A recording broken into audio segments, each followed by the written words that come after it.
네, 글로벌 인터뷰 이어가도록 하겠습니다. 오늘은 피나클 경제연구소 장재철 대표님 모셔보도록 하겠습니다. 박사님 어서 오세요. 네, 안녕하세요. 네, 시청자분들이 우리 투자자분들이 많이 불안해 하십니다. 그러니까 미장도 좀 흔들리는데 국장은 워낙에도 더 많이 올랐기 때문에 이거 더 많이 빠지는 거 아니야라는 불안감을 가지고 있는데 지금 뭐 은값도 폭락하고 가상자산도 폭락하고 기술주 많이 올랐던 종목들 혹은 이제 비용 부담이 있는 기업들의 주가가 크게 하락하는데 이런 현상은 뭔가 수급의 꼬임인가요? 아니면 뭐 심리적인 단순한 영향일까요?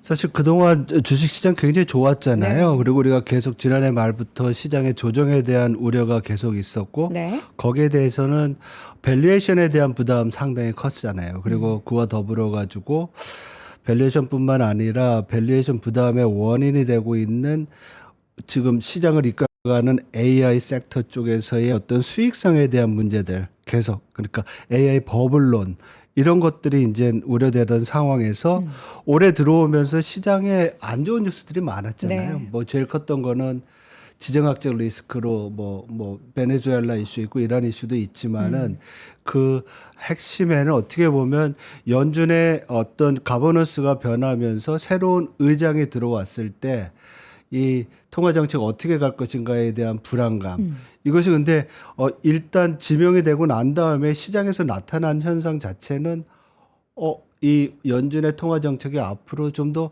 매파적으로 가지 않을까 이런 우려가 많잖아요. 사실 네네. 기대는 완화적이고 비둘기적으로 갈 거라고 생각했는데 그래서 이러한 여러 가지 복합적인 상황들이 겹치면서 시장의 변동성을 지금 키우고 있는 그런 상황이라고 보입니다. 그러니까 딱 시발점이 케빈 워시의 내정 소식이 들리자마자 또 그 사이 소프트웨어 기업들에 대한 뭔가 업황에 대한 안 좋은 그런 분위기가 만들어지고 이게 뭔가 매도가 또 매도를 부르는 그리고 시장에서는 호재를 쳐다보지 않으려는 그런 상황이 연출되고 있는 것 같아요. 맞아요. 그래서 보면 지금 우리 투자자들께서 굉장히 우려하시는 것이 이게 어떻게 보면 그 베어마켓 쪽으로 약세장으로 가는 어떤 전조가 아니냐 여기에 대한 우려가 굉장히 크죠, 사실은. 약세장입니까?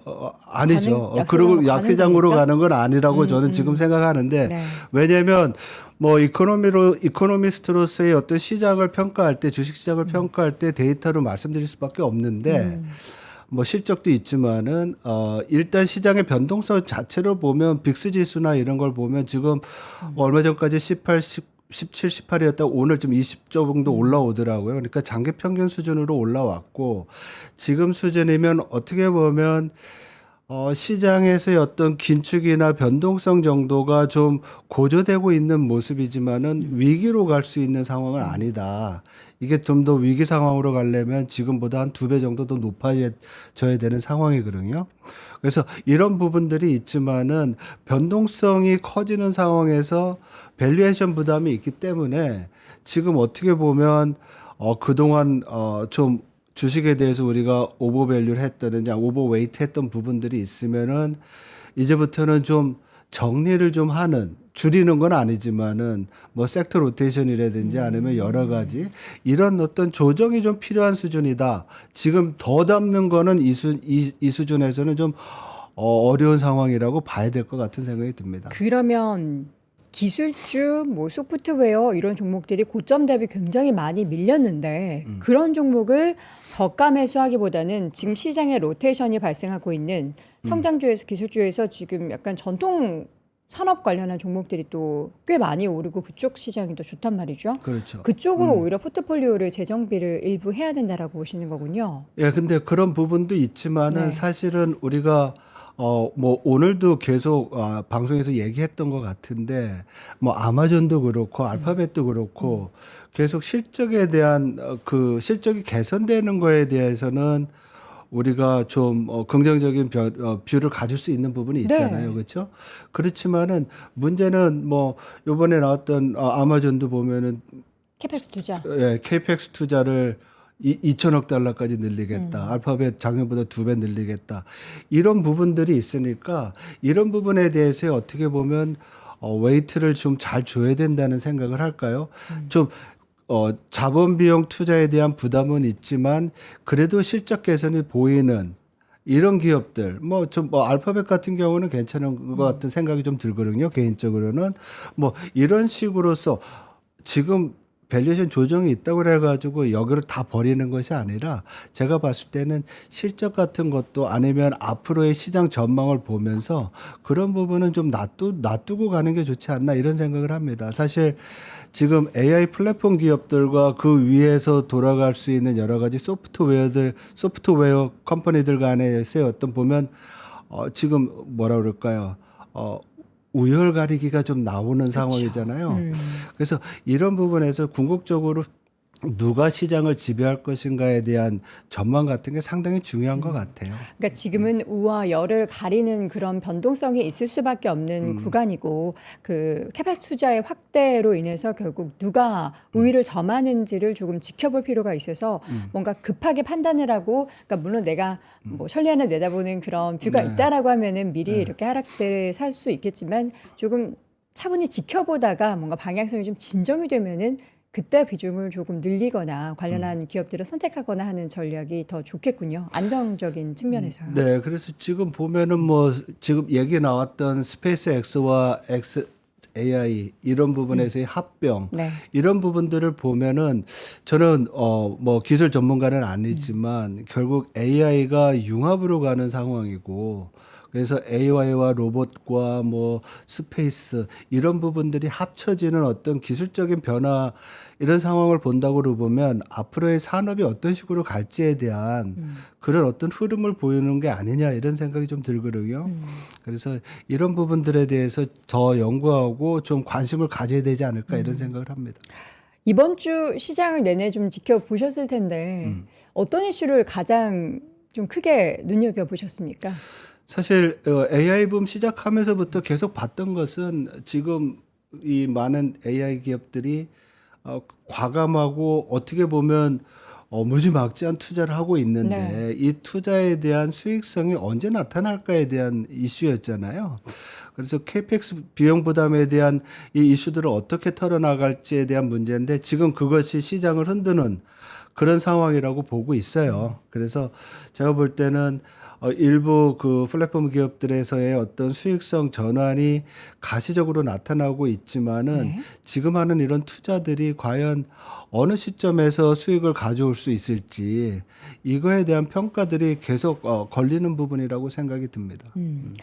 자, 지금 하루 걸러 하루 계속 사실 상승과 하락을 오가는 것도 아니고 연일 지금 하락하다 보니까 그리고 그 하락의 여파가 국장에서는 워낙에 그동안 많이 올랐던 부분이라서 많이 하락할 때도 그 폭이 크다 보니까 다들 내가 들어왔던 시장은 왜 이렇게 변동성이 큰가 하면서 많이들 좀 착잡한 심정이 생기실 텐데 지금 섣부르게 기회다라고 생각하는 것은 아직 이르다라는 말씀을 해주셨어요. 그러면 그 기회는 뭐 다음 분기 실적을 보고 하기에는 너무 아직 멀었거든요. 지금 실적 발표 시즌이라서. 그러니까 그 점에 대해서 네. 말씀드리기 되게 어려울 것 같아요. 맞아요. 그렇지만 지금 같은 변동성 장세 내에서는 단기적인 뷰로 가야 되지 않을까 이런 생각이 듭니다. 그래 왜냐면 지금 뭐 시장에 매크로 쪽으로 영향을 줄 수 있는 요인들 앞에서 얘기했던 일본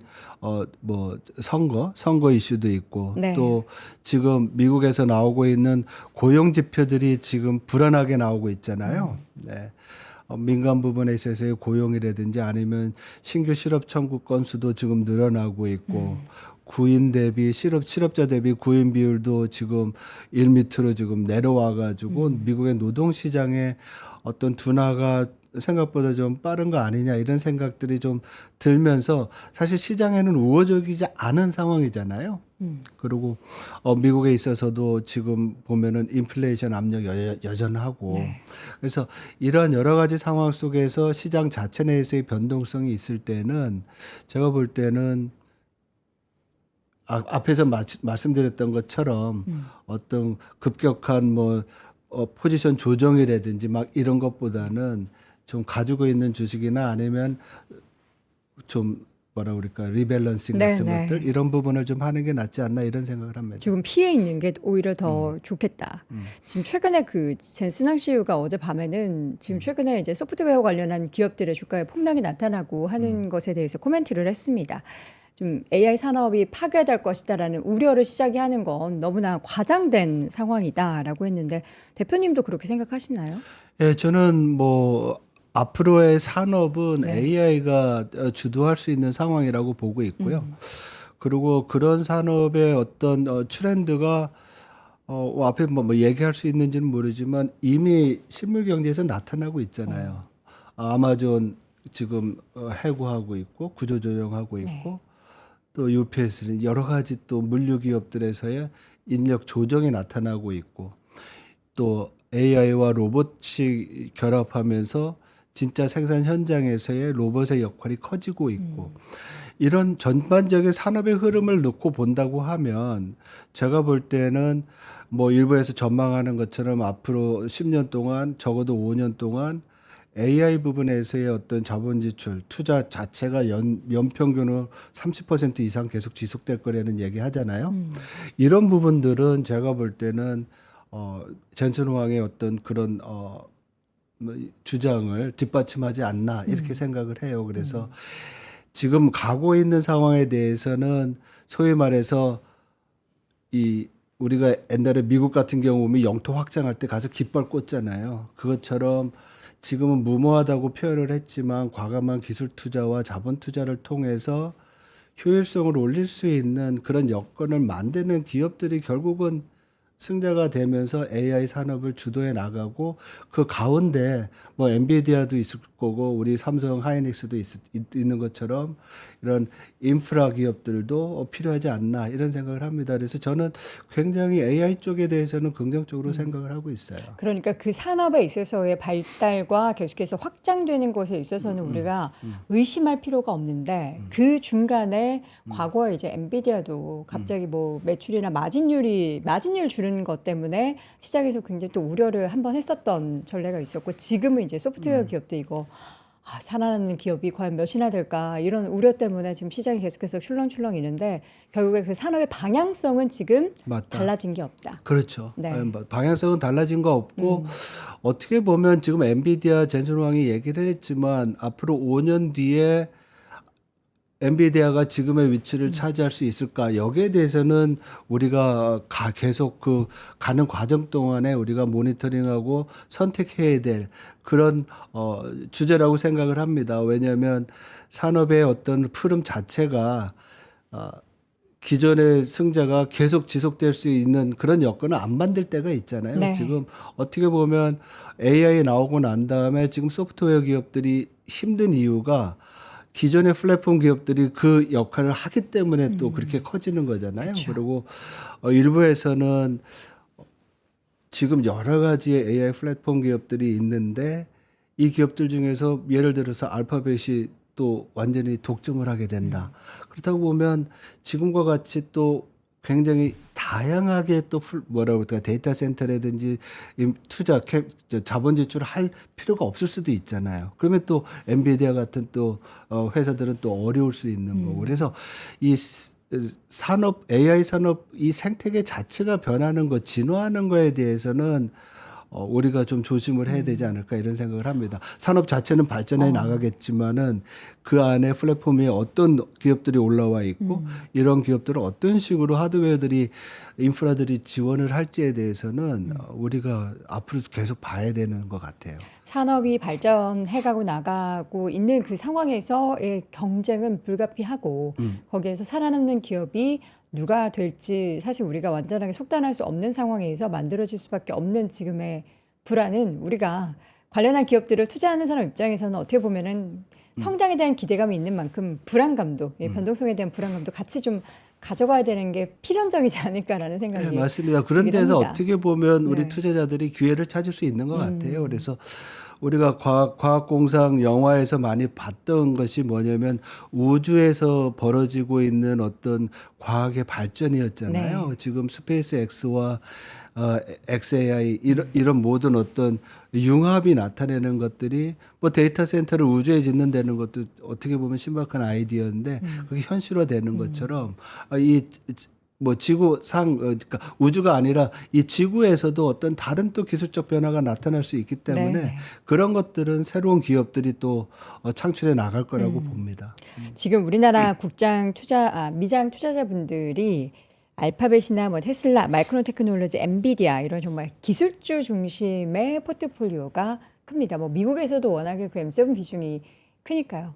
근데 사실 항상 이야기하죠. 포트폴리오에 대한 이제 분산 투자 그 안에서도 미장을 해도 기술주가 뭐 일부 있으면 뭐 이런 뭐 필수 소비재나 뭐 이런 쪽도 좀 담고 금융 섹터도 좀 담고 뭐 이런 분산을 얘기하는데 우리 시청자분들 중에서 혹시 투자자분들 중에서는 무슨 소리야? 베타값이 높은 M7 나스닥 투자해야지 이런 관점을 가지고 계신데 어떻게 그런 쪽으로 투자하는 분들을 저희가 뭐 이렇게 이쪽으로 오세요 해서 억지로 끌고 올 수는 없겠지만 또 시장을 오랜 동안 봐오셨던 박사님께서는 지인에게 혹은 이제 자녀에게 주식 투자를 하라고 할 때는 좀 분산을 몇 대 몇으로 하라고 이야기 보통 하십니까? 그렇게 얘기해도 안 듣죠. 왜냐면 안 듣습니까? 주위에 있는 여러 네. 이제 지인들이나 아니면 뭐 제가 이제 학교에서 강의를 하니까 학생들도 질문을 하면 뭐 사야 됩니까? 그 얘기합니다. 그러면 수익률 어떻게 되는데요? 뭐보다 좋습니까? 얘기하면 성장주와 기술주밖에 없었잖아요. 네, 네. 지난 2년 동안 우리가 투자 패턴을 보면. 네. 근데 어쩔 수 없는 것 같아요. 왜냐하면 수익성이 높았던 부분이고 앞에서 말씀드렸던 것처럼 네. 이 AI 관련된 이 기술주 성장주의 성과가 너무 좋았고 비전이 전망이 좋잖아요. 그렇죠. 그래서 그런 부분들이 있는데 문제는 지금과 같이 이 모든 생태계가 엮여 있는 상황에서 하나가 흔들리거나 충격이 있을 때 전부 다 지금 변동성이 커지면서 맞아요. 힘든 상황이잖아요. 그래서 우리가 배웠던 것처럼 포트폴리오 뭐 6대 4 이런 정도의 어떤 포트폴리오 배분이 필요한 상황인데 여기에는 지금 우리는 주식 얘기하지만 6에서 4는 채권이거든요. 안전자산. 이 정도로 자산을 분산시켜서 해야지 지금과 같은 상황에서는 좀 어떻게 보면 방어가 되는데 굉장히 어렵죠. 그렇게 설득해 말씀드리기가. 그래서 저는 그런 얘기를 합니다. 굉장히 이제 이코노미스트로서의 그 위험 회피적 성향이 크니까 그냥 인덱스를 하세요. 그렇게 얘기를 하죠. 차라리 인덱스를 인덱스도 근데 또 기술주 중심의 나스닥, QQQ 그러니까 두 배. 그러니까 S&P 네. 500이라든지 이런 저절로 분산되는 큰 지수를 하라고 얘기를 하죠. 그래서 이 경우에는 이제 보통 장기 투자 관련된 그쵸. 부분에 된 거고 단기적으로는 어쩔 수 없을 것 같습니다. 이게 워낙에 단기적인 퍼포먼스, 주가 상승의 퍼포먼스가 최근 몇 년 사이에 AI에 대한 기대감으로 관련 종목들이 워낙에 많이 올랐고 사실 올해 뭐 작년 샌디스크 이런 기업들의 주가는 정말 무시무시하게 올랐습니다. 그런 걸 보면서 나도 저런 투자로 단기적으로 좀 수익을 많이 보고 싶다는 마음 누가 없겠습니까? 다 있지 않겠습니까? 근데 지금 상황에서는 아무래도 변동성이 있는 장에서 여전히 그런 종목들을 공격적으로 매수하는 것은 좀 위험할 수 있다. 예, 그래서 지금 질문 진짜 잘해주시고 설명도 네. 잘해주셨는데요. 앞에서 말씀드렸던 것처럼 변동성 장세와 이런 상황이 어떻게 보면 적어도 한 달, 2월, 3월까지 지속이 된다고 보면 지금 뭐 더 늘리는 것보다는 네. 가지고 있는 포트를 조정하면서 어떻게 보면 좀 그런 리밸런싱이 좀 필요하지 않나 말씀드렸던 대로 뭐 좀 안전하거나 내수 쪽 이런 필수 소비재나 이런 쪽으로 좀 약간 좀 숨을 돌릴 필요도 있다 이런 생각이 듭니다. 이미 미국에서는 기관 투자자들이 그 움직임이 작년부터 계속 나타났던 것 같아요. 그러니까 그게 이제 어떻게 보면 기관 투자자들의 입장에서 본다고 하면 앞에서 말씀드렸던 자산 배분에 있어서의 리스크 회피를 위한 포트폴리오 리밸런싱을 아주 적기에 계속 하고 있다라는 얘기로 볼 수 있는 거죠. 네. 예, 예. 아마존 실적 발표 오전에 혹시 보셨나요? 오면서 간단하게 그냥 외신 뉴스 봤는데 그냥 자본 지출 엄청 늘어났다는 네. 얘기 나오고 그게 어제도 구글에 대한 비용이 엄청나게 캐펙스 투자로 확대가 되는 거고, 그리고 아마존도 시장에서 지금 보니까 200조 넘게 올해 돈을 쓸 거라고. 이게 200조 하면 사실 가늠이 안 되는데 우리나라가 한 해에 쓰는 그 비용과 비슷하지 않나요? 제가 알고 있는 게 맞다면. 뭐 하여튼 어마어마한 숫자죠. 네. 지금 보면 제가 숫자를 모르겠는데 하여튼 하이퍼스케일러들이 5대 하이퍼스케일러들이 쓰고 있는 아마 총 올해 예상된 것이 작년 말에 예상했던 것이 약 한 4,500억 달러 정도 되거든요. 근데 지금 아마존도 그렇고 알파벳도 그렇고 벌써 발표한 것 자체가 거의 3,850억 달러 정도 되는 거잖아요, 네. 올해. 그러니까 올해 더 늘어난다는 얘기죠. 이런 상황이라고 보니까는 그만큼 마진에 대한 우려는 커질 수밖에 없는 것이고 시장에서는 여기에 대한 반응을 하고 있는 거라고 봐야 되는 거죠. 네. 일희일비하지 말자 시청자분께서 이렇게 올려주셨는데 제 얼굴이 많이 푸석한가요? 예, 시장 보다가 어제 저도 좀 늦게 잤거든요. 예, 다 시청자분들도 늦게 자고 일찍 일어나는 게 지금 미장도 그러고 국장 보시는 분들도 다들 밤잠을 설치시는 건 매 한 가지인 것 같습니다. 지금 M7 실적들 이제 마무리가 되고 있는 거죠. 엔비디아는 또 나중에 실적 발표가 되니까요. 미국 시장의 그 기업들의 성적표를 봤을 때는 이번에는 대체적으로 좀 그러니까 막 엄청 좋다라는 얘기하기에는 좀 그렇고 그냥 뭐 무난했네. 뭐 실적이나 뭐 EPS는 생각보다 좋게 나오거나 예상 수준에 부합을 하고 네, 있잖아요. 네. 그런데 우리가 계속 얘기 나왔던 것처럼 그럼에도 불구하고 이 KPX에 대한 지출 부담이 너무 큰 게 문제잖아요. 그래서 이게 항상 지금은 뭐 오늘 주가들이 지금 안 좋은 이유도 뭐 아마존도 그렇고 알파벳도 그렇고 이런 부분이 제일 큰 것 같아요. 예. 지금 상황에서 그러면 우리가 앞으로 지켜봐야 될 것은 AI에 대한 뭐 이슈 플로우를 계속 봐야 될까요? 아니면은 결국에는 우리 이게 시장의 변동성이 시작된 가장 큰 원인 중에 하나가 케빈 워시 의장에 대한 이야기이기 때문에 뭐 금리의 상황이나 이런 것들을 더 봐야 될까요? 두 개 다 봐야 될 것 같습니다. 네. 중장기적으로는 산업의 트렌드라든지 아니면 앞으로 나올 실적들에서 과연 지금까지의 투자에 대한 수익이 얼마나 더 빠른 속도로 가시화되느냐 이런 부분들을 봐야 되겠죠. 그래서 앞에서 말씀드린 다음 분기에 대한 어떤 실적이라든지 이런 것도 봐야 되겠지만은 기본적으로는 시장 내에서의 어떤 그 불확실성을 키우는 요인들 뭐 간밤에 그 미국과 이란 간에 또 협상이 또 다시 재개될 수 있다려는 이 지정학적 리스크도 사실 무시 못하거든요. 이러한 중동과 미국 간의 어떤 지정학적 리스크 자체는 원자재 가격에 영향을 주는 것이고 원자재 가격에 영향을 주면 다시 돌아와가지고 말씀하셨듯이 케빈 워시가 아니라 유가가 또 연준의 정책 방향을 바꿀 수도 있잖아요. 그리고 이 연준의 그 가버넌스의 변화에 따라서 이번 6월 달에 통화정책 회의에서 네. 과연 예상한 것만큼 금리를 내릴 수 있을지 이런 여러 가지 요인들이 굉장히 복합적으로 작용하는 것 같아요. 그래서 지금은 여러 가지 불확실성이 있는 상황이고 변동성이 당분간 지속될 수 있다라는 그런 상황을 놓고 본다고 하면 앞에서 말씀드린 대로 포지션을 지금 막 조정하기보다는 좀 잘 정리를 해놓은 그런 리밸런싱 같은 문제를 해야 되지 않나 이런 생각을 하는 거죠. 이 박사님 이코노미스트로서 오랜 활동을 하셨고 시장을 정말 오랫동안 지켜보셨는데 지금의 시장의 변동성과 관련한 기업들의 하락, 주가 하락은 경기에 의해서 이게 하락을 하는 게 아니잖아요. 경기에 있어서는 지금 미국 경기 문제 있는 상황은 아니죠. 예, 네. 아니죠. 아니고 어떻게 보면 전반적인 금융 여건 자체는 케빈 워시가 들어온 다음에 좀 긴축적으로 변했지만 그 흐름 자체는 완화적이었죠. 금리도 낮추고 시장도 좀 좋았고 네. 이런 부분들이 있었지만은 제가 볼 때는 이런 상황이 올해 하반기가 돼도 과연 지금과 같은 우리가 전망을 할 수 있을까?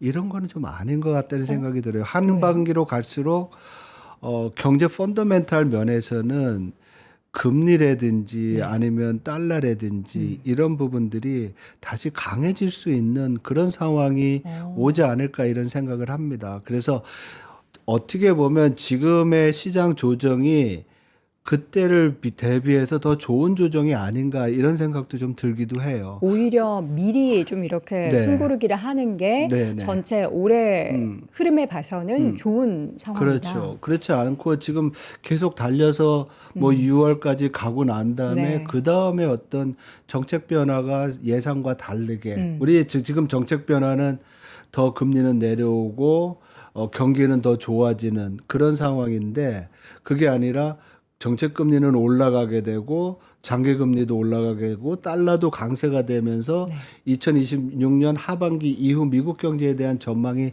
나빠지게 되면 지금 우려하셨던 것처럼 지금은 어떻게 보면 뭐 투자라든지 AI에 관련된 섹터 스페시픽한 이런 이슈들이 경기 이슈랑 같이 물리게 되면 그때는 더 큰 일이 있을 수 있잖아요. 그래서 지금 어느 정도 지금 좀 조정을 받으면서 정리가 된 다음에 그런 상황을 맞으면 더 낫지 않을까 이런 생각도 합니다. 그 관점에서 보니까 네.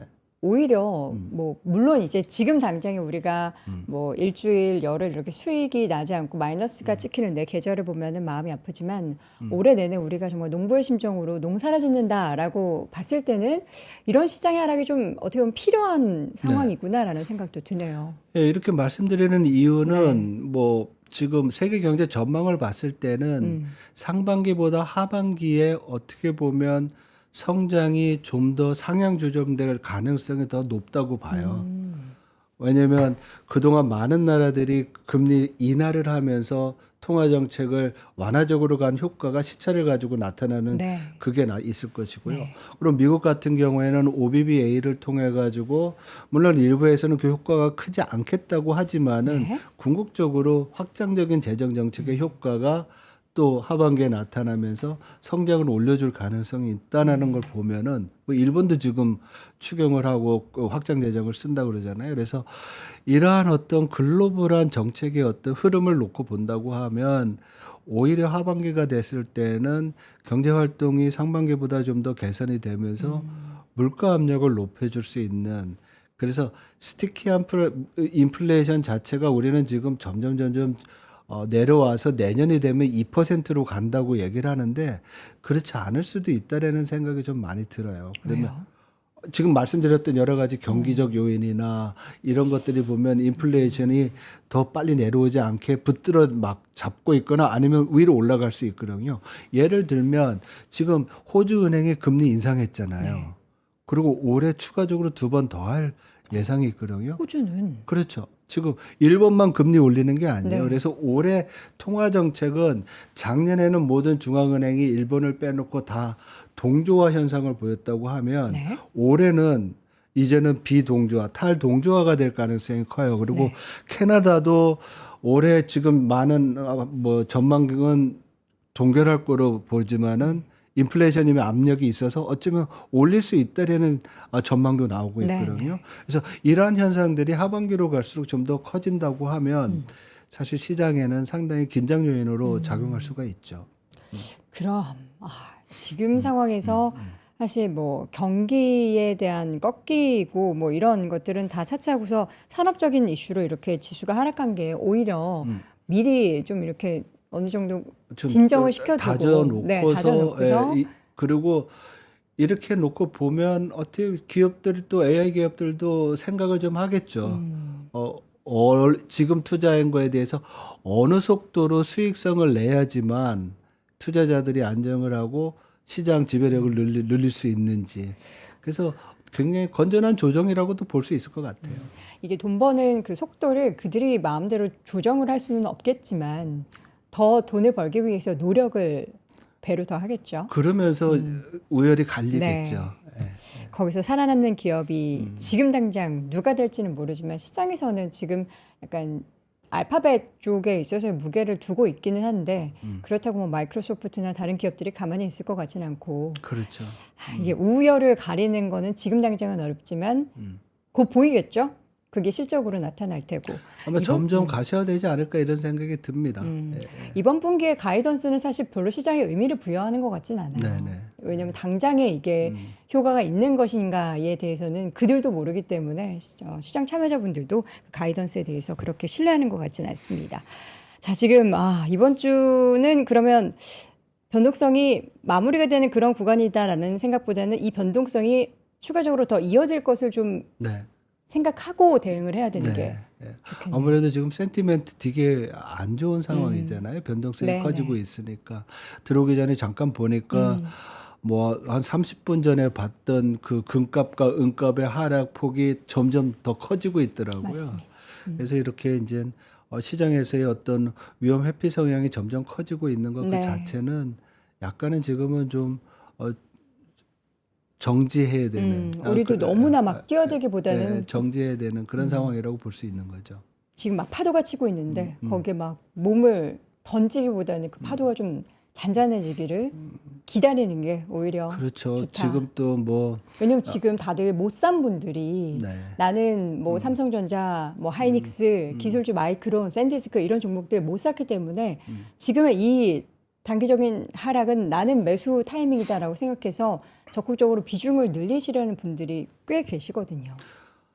예, 그래서 그런 부분에 대해서는 모르겠습니다. 여러분들이 잘 결정을 하시겠지만 시장에서의 어떤 주도주고 네. 성장이 확실하다고 생각이 들면 네.